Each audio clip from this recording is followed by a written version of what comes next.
Joining me in the Rogers TV studio is Coach Doug Plumb of the London Lightning. You're taking over head coaching duties for the first time after a couple of minor stints as an assistant. Just first thoughts on being able to come back to the Forest City in a main leadership role too. I know that's something that you're very excited to, especially working on your leadership in particular.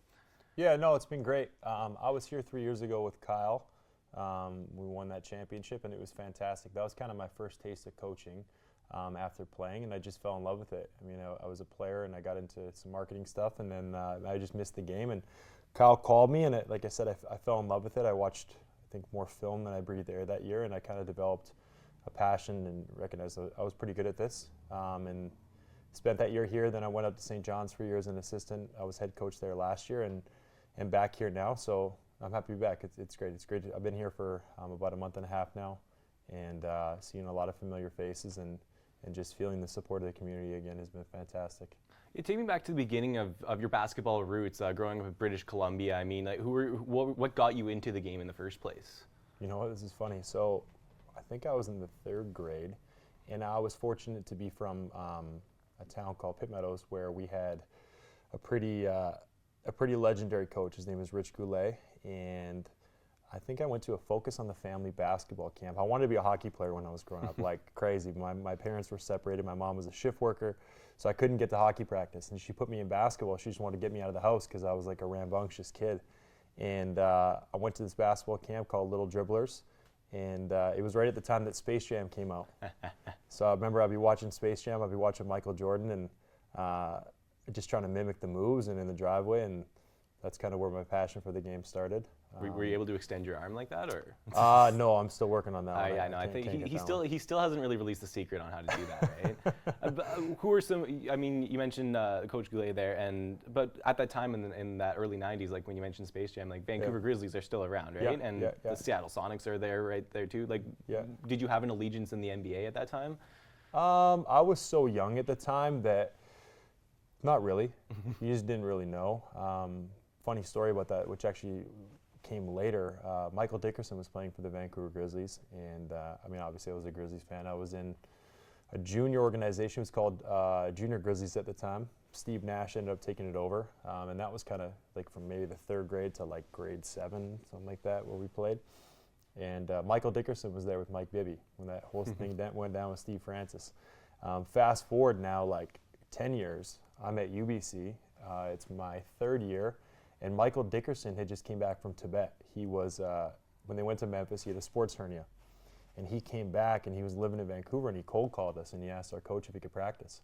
So Michael Dickerson was like 34 years old, but like in immaculate shape. And then every day I'm playing what's now U Sports CIS, but during the week on the scout team, I'm guarding Michael Dickerson, which was pretty cool. It was like a trip down memory lane. But yeah, that was talk about a competitive advantage. Yeah, I mean that's some high level training there, going up against a former NBA star. You went to UBC. Was there ever a question of leaving the province to go to university?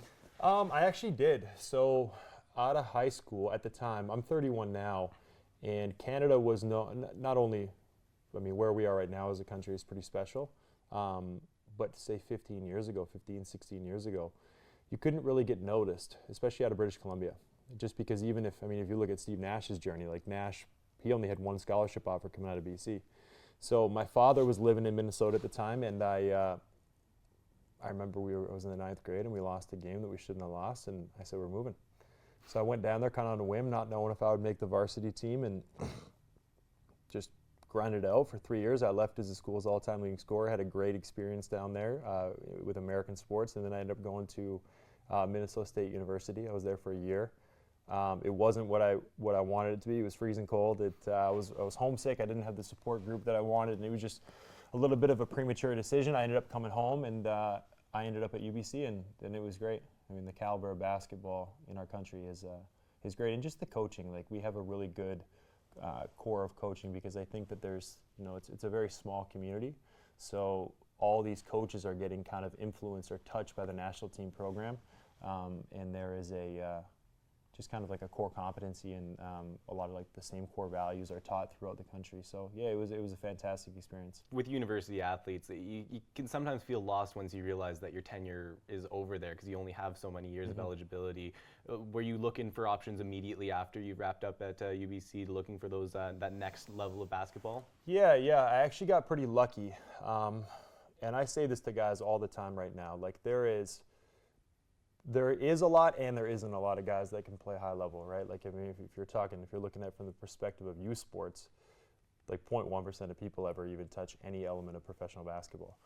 But once you get out and you're kind of in that realm, it's a challenge to get, especially if you're playing at that level. Like there's people that can play at the youth sport level for sure, Division II level, lower level Division I, whatever. Sometimes you need to know somebody.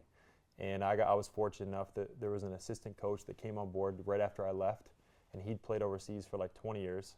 And he got me a job in Hungary, and I took it, and it was great. I spent a season there and got my first taste of international basketball. But yeah, like when I was done, I knew that was my goal. Since I was about 12 years old, I decided I wanted to play pro basketball in Europe.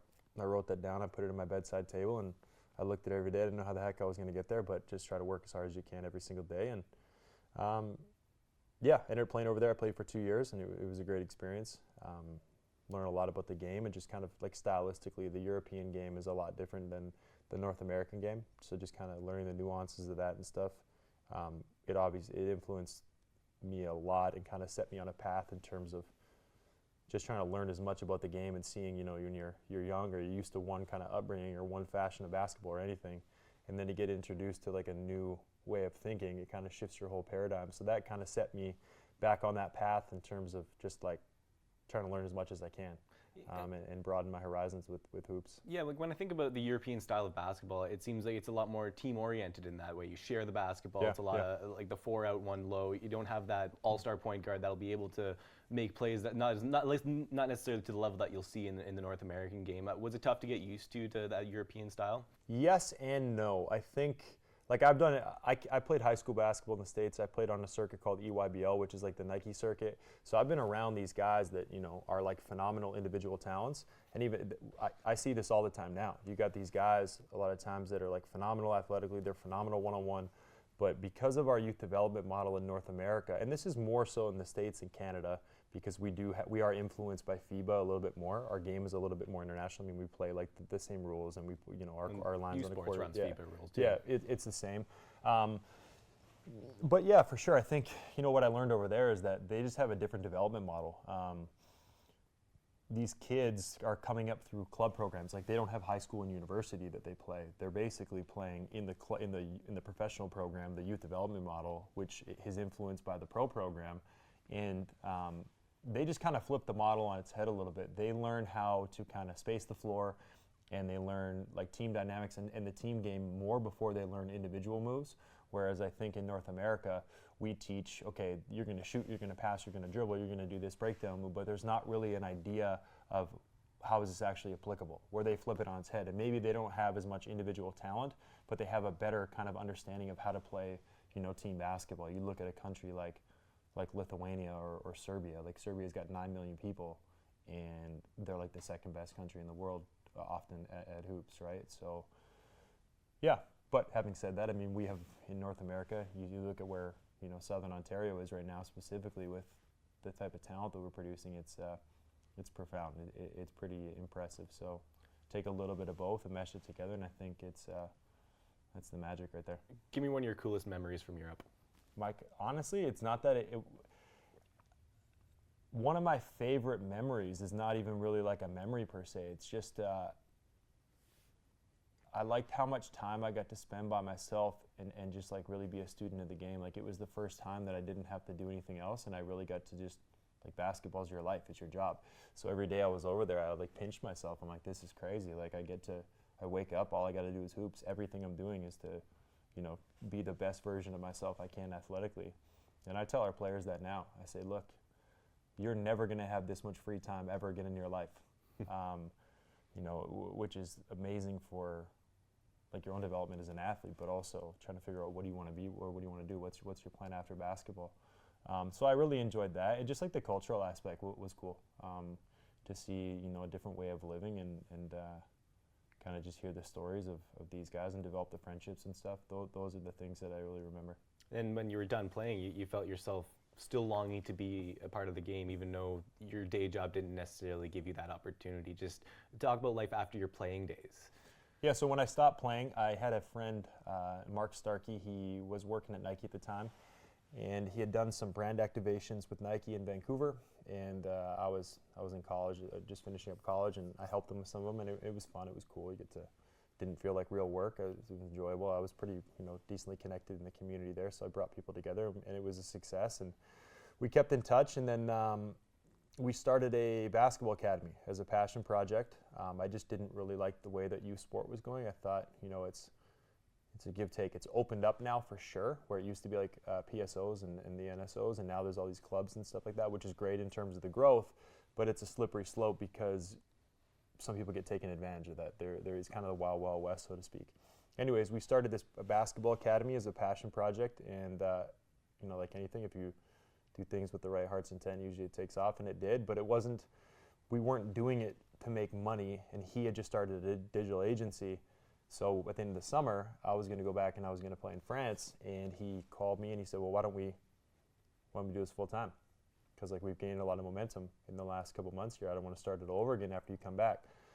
And I was kind of hesitant because it wasn't enough money and it was a risk, and I still loved the game, but my body was so beat down from how I trained. I trained so hard to get to where I was at that, I didn't want to wake up and be like a 32, 33, 34-year-old and have no life experience. I was really concerned about that. So it was a good opportunity, and next thing you know, within about a month and a half, somebody quit at the agency, and we're working on these pretty big accounts, and I got immersed in that for the next 2 to 3 years, which was great. It was a crash course in the professional world and in the digital marketing world. And then after that was still ongoing. Kyle Julius was a friend of mine. So when I was at UBC, he called me. I met him at Guelph. He had a development program called A-Game Hoops. And we went out there to Guelph, and our team played his team, and we ended up playing Laurier and I think Laurentian or something.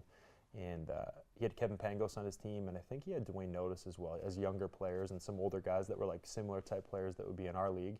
And after the game, I just watched the way that he was with his guys. And I had 3 years left at UBC, but I knew that that's where I wanted to go to in terms of playing, in Europe. And I'd done a little bit of research on Kyle, and I'd seen, okay, this guy's from Thunder Bay, Ontario. He looked like a hockey player. I look like that, so how did he do it? So I just cold called him. I said, hey, what did you do? And he was like, what do you mean? I said, what did you do? I was so concerned with efficiency and what I needed to do, and I was kind of obsessed with it. And throughout that process, he would feed me information in terms of exactly what he did, and I tried to mimic it. And through that process, he came like a mentor and like a bigger brother. And then that period went on when I was working in digital marketing. We kept in touch, and then 3 years later, he called me and he said, do you want to come be the assistant for the Lightning? I got budget this year. And I never really thought about it. I was making pretty good money at the time, and I was comfortable, but I really missed basketball because, there's nothing like playing. That feeling and just the chemistry and the brotherhood and the camaraderie that you get and the relationships that you build going through the fire with people day to day. And anyways, I took it. I took about an 800% pay cut. I came out here, and it was, it was amazing. I didn't know what I was doing at first, because you're a player, you tend to look at the game a little bit differently. You look at okay, how can I impact the game on this possession? And then as a coach, you try to take a step back, and you got all 5 of these pieces, and you got a lot to figure out, a lot of variables. And we didn't have Synergy at the time, which is a video editing software. And I had to cut all the games by hand. So I watched obscene amounts of film that year. And I just learned. And within about 2 to 3 months, I finally started to get the hang of it, where I felt like I could actually give positive feedback and coaching and stuff to guys on the fly that resonated, made sense, and had impact. And guys started to appreciate that. And that's kind of where my passion came. And then that year was, it was great. We were 35-5, and we had a great team and a great core culture. And that's kind of took off from there. After that year as an assistant here with the Lightning, you started working with the development camp a little bit more, and you got some pretty big fish involved there too. Mm-hmm. And almost something that could have been spectacular that fell through at the last minute. Do you mind sharing a bit about that story? Yeah, for sure. So we, after my first year with the Lightning, we were still doing our basketball stuff, like training stuff in the summertime and player development stuff. And we had a friend named Chris Brickley who was working for the New York Knicks at the time as player development coach. And he quit. And Mark had known him from his time at Nike when he was brand director, and he had him work at All-Star 2015. And we'd always kind of been flirting with the idea of like Chris leaving and coming on board. So our passion project went from like a mom and pop shop in Vancouver to now Chris leaves. Well, Chris was like the hottest trainer on social media, and he was connected with, he was a player development coach for the Knicks, so he was in with J.R. Smith, Carmelo, and all these guys. Well, the NBA is like a brotherhood too. So he leaves. Now all of a sudden I go from training guys at UBC and kind of like my friends and working with youth in Vancouver to now I'm with Carmelo Anthony, LeBron James, Kevin Durant, Kyrie, you name it. It was crazy. It was a surreal summer. It was a really cool experience though, because I got to see kind of the good, the bad, the ugly, the great, and see what not to do as a pro and what like the greats did. So that was really cool. That was a good learning experience that I try to, you know, pass on to our guys as they're trying to climb and advance their careers and help our club.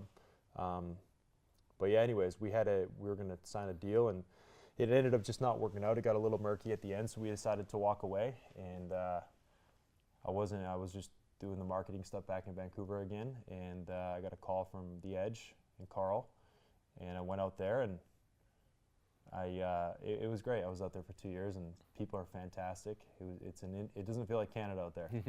The Rock is an interesting place, and then you end up back here, a head coaching role. Like we mentioned, it's very special for you to be able to take that leadership opportunity.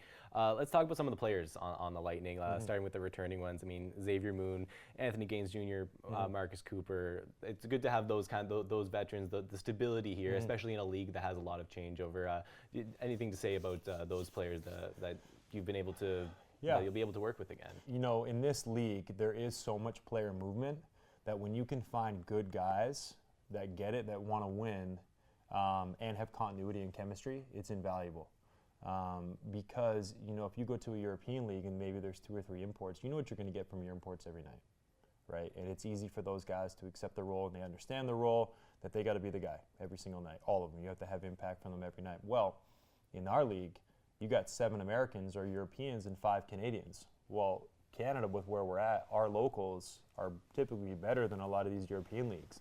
Like, people don't really understand just how good our league actually is from a talent perspective. But with talent comes, it's a challenge to manage all of those egos. Because if you're overseas, you know, say you got 3 guys, they know what they're going to get theirs every single night. Well, here, you got 7 Americans, you got 5 Canadians, sometimes more depending on where you're at, and they can all play. A lot of them have played high-level Division I basketball. So all of them think they want to be the man. Well, you got to find guys that are really, they're talented, they're competitive, but they're altruistic. And if you have guys every year, you're re-adding pieces, and they don't get a chance to really develop each other, there's not that level of trust between each other. You know, I always say to the guys, you got to be happy for somebody else's success. And if you are just coming into a situation and as a competitor you want to advance your career and you got to get stats, well, you're not really going to buy into like the core values of the organization and a team. It makes it challenging to win. When you have guys returning and they have that relationship and they have a familiarity and everything is not new, it just takes away from all the external kind of distractions and allows you to focus on winning. And guys understand and they truly buy into the concept of kind of all boats rise with the tide. You know, if we win, we all win. Even if, you know, you say on a bad team, you know, you're Kobe Bryant on the 9th place Lakers, nobody cares. But you could average 15 on a championship team, and you know, people take notice of that, and people want winners. So, yeah, I'm really excited to have them back. They've been great. I didn't know X and AJ before they weren't here. Marcus was here when I was here, and he's been fantastic in the preseason. He's been here the whole time. We actually just signed Garrett Williamson again today, which is great. I mean, G is a winner.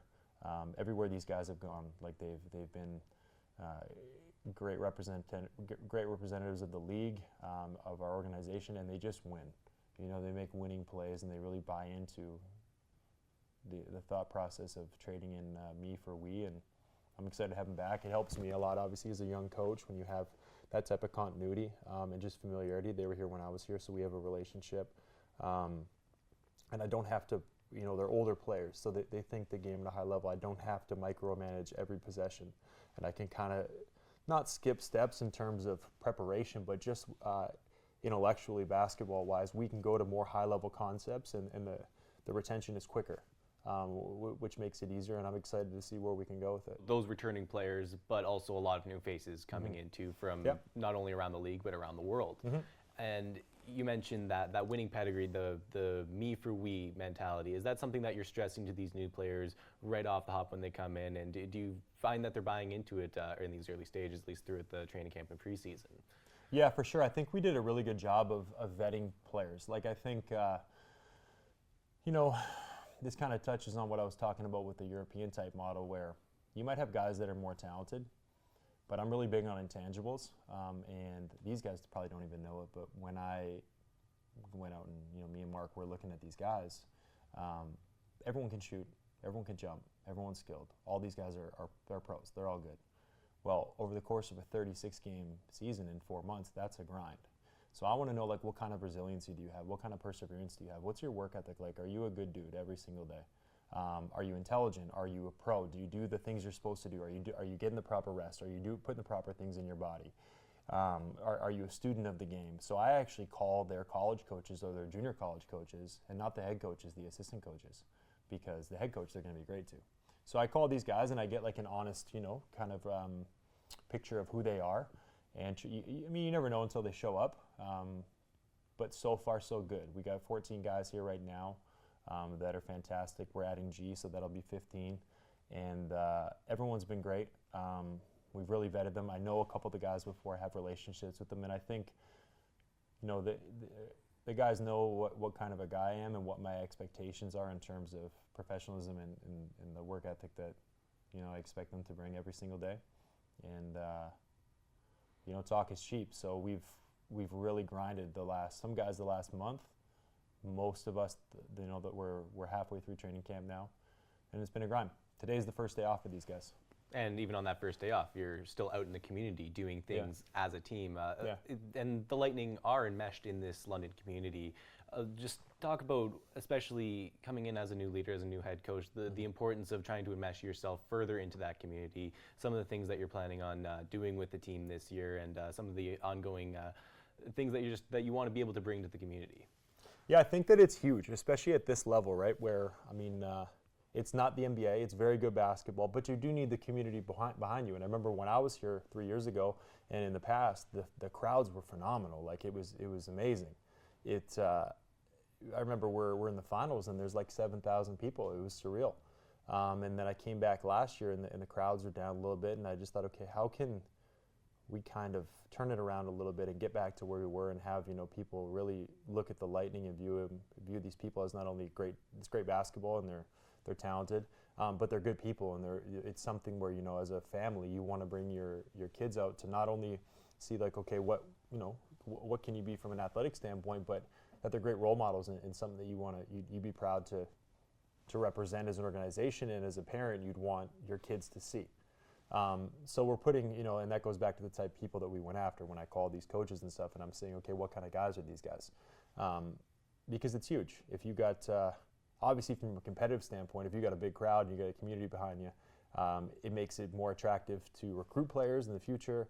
But just the environment, if you're in there and the place is rocking and there's energy, our league is so competitive that having that type of home court advantage is massive. It's invaluable. So selfishly, that's what I wanted. But also, I tell the guys, I'm like, man, I was a player not so long ago, and I remember, some of the most positive memories for me where you go out there and it might not mean anything to you. You might be tired. You might have just had 2 practices or something. But like, you go to this community and you hear stories, and I hear them now when I talk to people that were from the town that I was living in. They say, you came to our school, you did this visit, or you did a basketball clinic, and like, that inspired me to be where I'm at now. Some of these guys are playing pro basketball now overseas.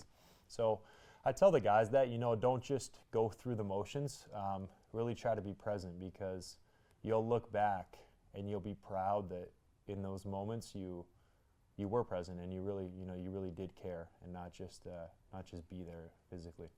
You were here for the championship, or for one of the championships. You saw firsthand how passionate of a fan base it can be. Yeah. Last year, it was a down year, the early playoff exit. Mm-hmm. Do you feel that there's some added pressure as the new head coach to bring the London Lightning back up to that highest echelon of the NBL?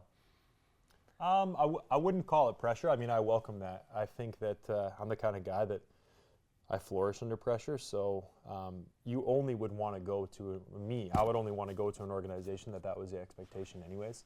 So I welcome that. We have a great situation here, from our amenities in terms of what the guys are afforded from like a training perspective, the support staff, the medical staff. The housing situation is fantastic for these guys. Like, everything is great. So, it comes with the territory. And no, I think, you look at like process goals versus outcome goals. I can't control if we win the NBA or the NBL championship. But I can control if every single day I'm as prepared as possible, and I'm developing a relationship and hopefully motivating these guys to buy into the culture and to be like the best version of themselves that they can for the team.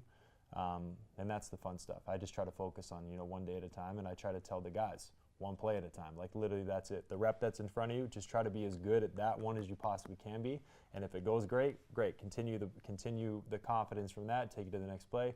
If it doesn't go great, next play mentality. So that's kind of what we're trying to establish. And what do they say? To whom much is given, much is expected. So let's go. And just lastly, what kind of team should we expect out of London Lightning this year? Are you guys a three-ball shooting team with penetration down low? Are you an athletic defensive team? What should we expect out of the Lightning this year? Well, first and foremost, we're going to be tough.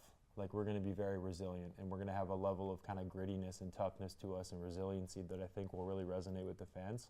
I expect the guys to be very professional, Stylistically, I want to play fast. We have a lot of really good athletes on the team. We just signed Jalen Tate, who's a guard. He played at the University of Illinois. He was Rookie of the Year 2 years ago in the league with Niagara River Lions. And so obviously our advantage right now over the rest of the league is I think we're more athletic. We can get up and down. I'm trying to score. Like, I'm trying to get the ball off the glass and into an attacking zone in 6 seconds. And then I want to be the most conditioned team in the league. So, get it off the glass. Let's look to play. And if we can't score quickly, move the basketball and wear people down. And we're training like that. The guys are really buying into that, where, say we come down and a guy has an open shot, but it's not a great shot for us. Work the ball. Trust the ball is going to come back, and buy into kind of that unselfish culture. And move the basketball, and which is fun to watch. I mean, you watch as much as James Harden's fun to watch. People like watching what the Golden State Warriors were versus that style of play, and that's what we're shooting for. A lot of ball movement, a lot of side-to-side action. We're going to be quick. We're going to be explosive. We're going to share the ball. Defensively, we can really get up in the passing lanes. We can switch a lot because of our athletic versatility. And we got a lot of really smart guys, which is something that I put a lot of stock in. So I'm excited for what we got. And we'll see. Tomorrow's our first exhibition, so we're looking forward to kind of hopefully beating up on somebody else and then adjusting and heading into our home opener. Doug Plumb, the newest head coach of the London Lightning, looking to kick off the season on December 27th here on Rogers TV.